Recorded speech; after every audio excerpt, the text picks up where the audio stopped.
حضرت شیخ سعدی رحمۃ اللہ علیہ بیان فرماتے ہیں کہ ایک جنگل میں ایک درویش تنہا رہتا تھا۔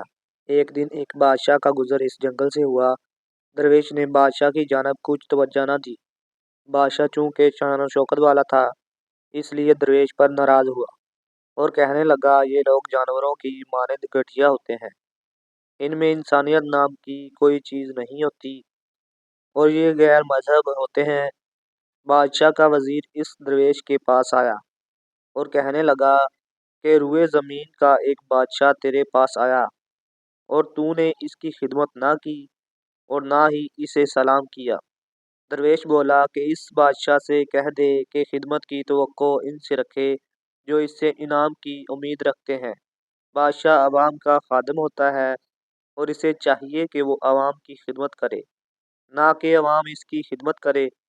بادشاہ درویش کا چوکیدار ہے، اگرچہ اس کی بادشاہی کی بدولت درویش اس کا تابعدار ہو۔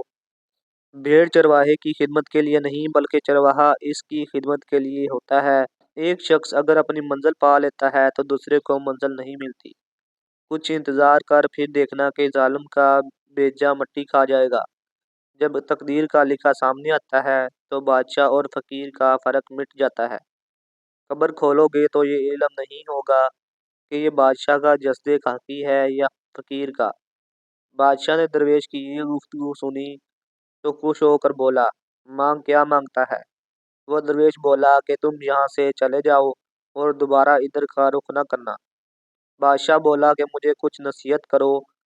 درویش بولا کہ ابھی وقت ہے، کچھ کر لے ورنہ تیرے ہاتھ سے نعمت چلی جائے گی اور حکومت تو آنی جانی شے ہے۔ حضرت شیخ سعدی رحمۃ اللہ علیہ فرماتے ہیں کہ اللہ کے نیک بندوں سے حسن ظن رکھو اور ان کے متعلق کسی قسم کی بدگمانی سے بچو کہ وہ بارگاہ الہی میں مقبول ہوتے ہیں۔